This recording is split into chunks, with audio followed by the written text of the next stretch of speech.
You've got to be kidding me. Having a baby with the guy you broke up with. Is it because you can't get over me? Are you hoping that by having a child, you'll somehow keep me in your life? That's absurd. Looking back, breaking up was absolutely the right decision. If I'd stayed with that daydreamer, I wouldn't have the happiness I have now. Today, I want to reflect on my unforgettable past and the drama of its reversal.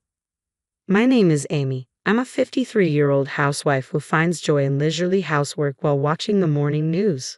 When I was 38, I was living peacefully with my husband, Keith. But around that time, a subtle unease began to settle in our home. Keith started responding to me with indifference, almost dismissively. When I tried to continue a conversation, he would cut me off, saying he was too busy. It felt like I was being ignored and treated harshly. He hadn't always been like this. He used to be a chatterbox, always trying to make me laugh with his jokes. This sudden change was so abrupt that I wondered if I had done something wrong, but nothing came to mind. One day, I noticed a faint lipstick mark on the back of a shirt Keith had put in the laundry. He had come home late that day, claiming he had to work overtime. I couldn't imagine anyone at his all-male workplace leaning against him with lipstick on. Could it be a woman? Naturally, I suspected infidelity, but a single lipstick stain was hard to prove. He could easily make up an excuse like bumping into someone. I decided I needed more evidence and started paying closer attention to Keith's behavior. Ironically, my increased vigilance led to a mountain of proof.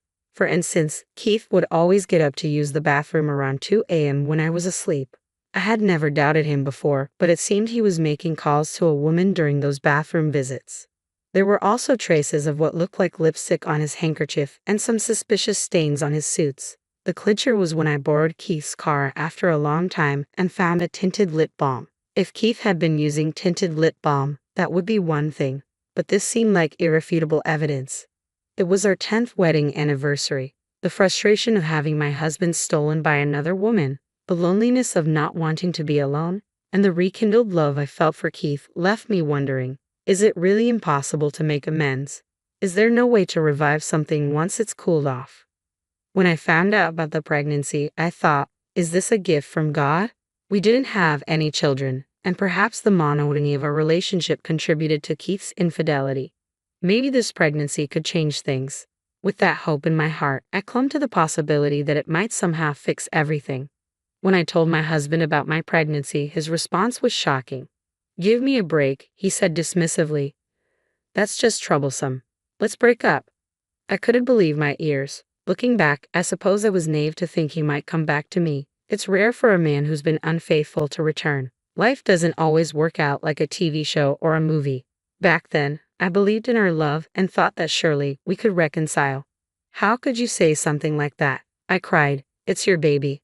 His response was cold. "Even a child would be better off without a father like me. You've realized that, haven't you?" Seeing him smirk, my heart sank. I had been pretending not to know about his affair, hoping that once the baby arrived, things would go back to normal. But now it felt like I'd been pushed off a cliff. I thought that if the affair came to light, the tension between us would drive him away for good. But that was a miscalculation. I had hoped he would catch me in the act, but he never said a word. I was exhausted from waiting. I had been waiting for him to say, "You can't be serious. Let's divorce." But instead, he simply added, "Seriously, don't make this harder for me." "Are you joking?" I asked, my voice trembling. "I wouldn't lie about something this serious." He smirked again and said, "I have a cute 24-year-old girlfriend now. I don't need a 38-year-old who's going to gain weight from pregnancy." He then added with a cruel laugh, "If your figure goes pear-shaped, you're out." I couldn't muster a single laugh. "Just take this," he said, handing me the divorce papers. "I'll pay alimony or whatever. Just sign quickly." For 3 days, I cried continuously, unable to stop. Eventually, when he stopped coming home altogether, I signed the divorce papers. 5 years have passed since then. The fear of growing older and being alone was daunting, but fortunately, I found solace in remarrying my old friend Troy, who had also been through a divorce. Together, we've been living modestly but happily with our child. Troy's ex-wife had also cheated on him, and like me, he was a survivor of a painful divorce. Our shared experiences have made living together comfortable and understanding. Every year on our anniversary, Hura reserves a table at a fancy restaurant and gives me thoughtful gifts for my birthday. I feel truly cherished. With these thoughts in mind, we celebrated our wedding anniversary again this year at our usual upscale restaurant. As we were enjoying our meal, I heard a voice that made my stomach churn. "Wow, it's Amy," said my ex-husband, who had just emerged from the restroom. I couldn't hide my disgust. The unexpected encounter with my ex-husband was a tragedy. "What are you doing here?" I asked, barely masking my irritation. "Just a business dinner," he replied with a bored look. "Not like you." He glanced over at me, then at our child, and sneered. "You had that kid with the guy you broke up with. That's disgusting." He reached out and grabbed our child's hand, scrutinizing him with a cruel smirk. "Seriously, you've got to be kidding. Having a kid with the guy you left. Is this your way of clinging to me? Did you think having a child would somehow make it harder for you to cut ties with me?" His grin widened as he spun the child around, clearly enjoying the distress he was causing. Our child's face contorted in fear and he began to cry. "Papa, Mama, help. I'm being taken by a stranger." "Stay there," my ex said coldly. "I'm your papa. Your mom is right there. You're just as stupid as she is." The sight of him, relishing in the pain he was causing, was a painful reminder of the past I thought I had moved beyond.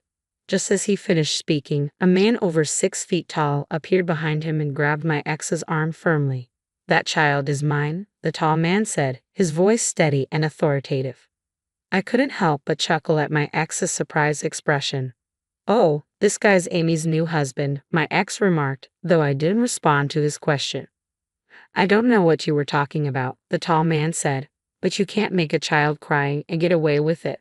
He glared at my ex, and a tattoo peeked out from under his sleeve. My ex's face went pale at the sight of it. "Hey, Amy, stop your husband," my ex stammered. "That woman is not my wife," the tall man replied. My ex looked stunned, glancing back and forth between me, the tall man, and the still crying child. "Wait, then who's this kid?" he asked. Before my ex could react, the tall man had secured his arms behind his back. "This man is acting suspiciously," my ex shouted. "Someone call a staff member. There's a man here harming my kid." The commotion in the restaurant drew attention. I thought, what a way to ruin an anniversary, but I couldn't help but smirk. It seemed the day had turned out better than expected, if only by accident. "Wait, staff, over here," I called out. I saw this man forcibly grabbing the child's arm. My ex's mouth fell open. "Amy, what's going on? I really don't understand." I told him I'm not his wife. That child isn't mine and certainly not yours. "But he was right behind you," my ex protested. "You were blocking the restroom entrance. The child couldn't get in because of you. He was just following his dad." "What?" My ex was flustered. "You probably enjoy making fun of people, but you really need to stop jumping to conclusions." I added, "Perhaps you should be more aware of your surroundings." "What? Shut up. I don't need to hear that from you," my ex snapped. "Of course, my valuable words probably wouldn't reach someone as suspicious as you." "I told you I'm not suspicious," the tall man replied.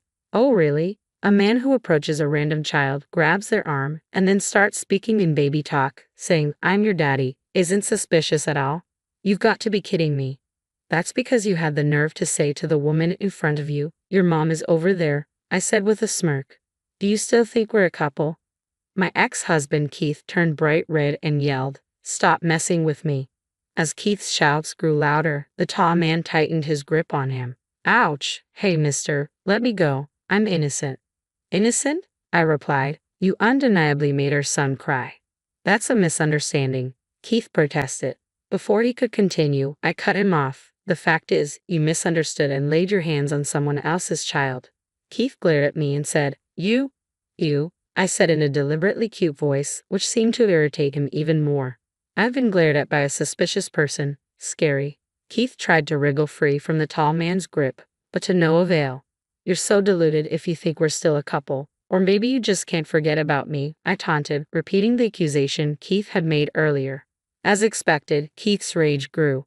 Sensing the danger, the tall man threw him to the ground and straddled his back. "You really thought you could escape from me?"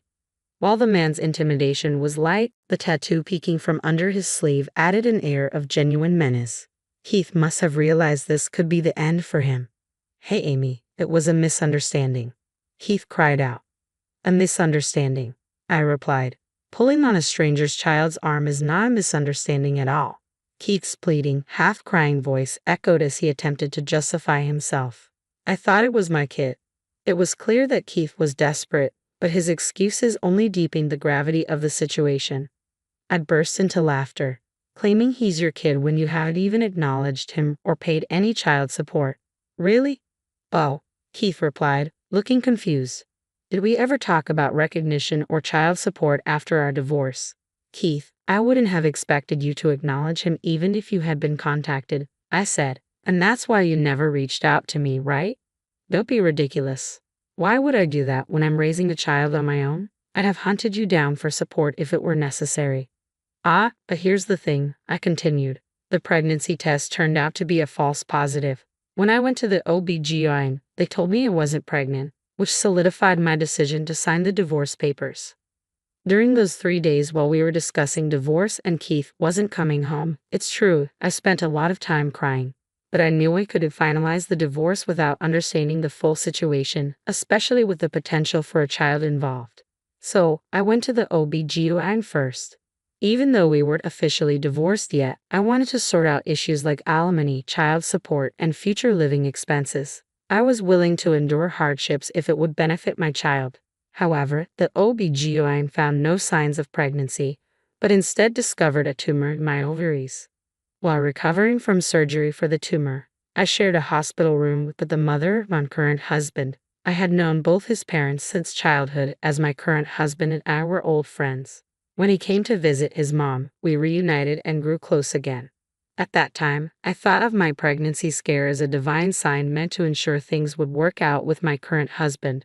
However, it turned out to be a blessing in disguise. It led me to realize that breaking up with my ex-husband was indeed the right decision. It also gave me the chance to find someone who genuinely cares for me and led to the early detection of an illness. Even though I had one of my ovaries removed last year, I am grateful for how things turned out. I gave birth to a child with my current husband, and despite the hardships I've faced, everything has turned out to be a series of blessings for me. Seeing my ex-husband's reaction upon learning all this, he paled and muttered, "No way, I was dumped by her." It was hard not to laugh at his stunned realization.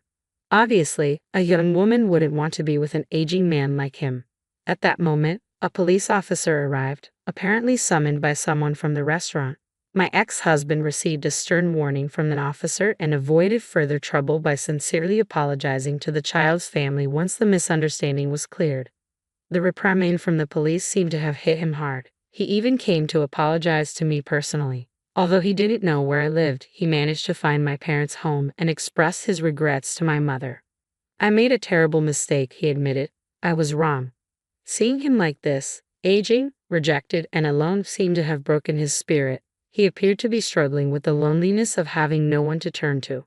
But despite his apology, I really couldn't care less. I continued to ignore him. If we hadn't run into each other that day, I would have long forgotten about him.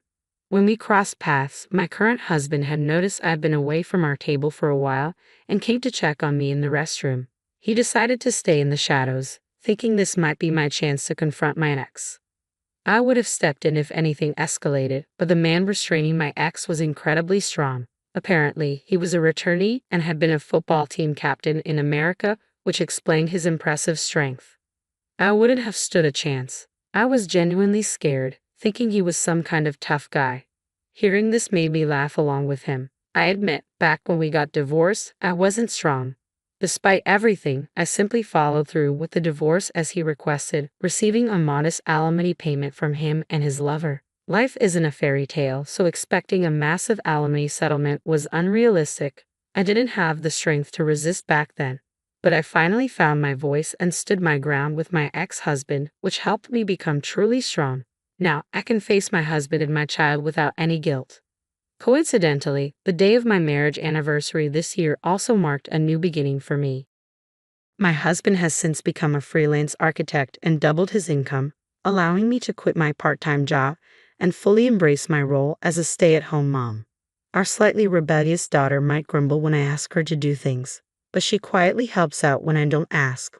Only my husband and I know about her loving nature. Though I had a late-life pregnancy and only have one daughter, our family, along with our 2 dogs, makes for a lively and joyful household. Even with just one ovary, I managed to get pregnant and give birth at an advanced age with my current husband. I can't help but think there's some kind of fate at play here. The dream of marrying someone special, which I cherished since childhood, came true in an unexpected way through remarriage. These are just some dreamy thoughts I entertain from time to time, and with that, I cherish the everyday happiness that is anything but ordinary.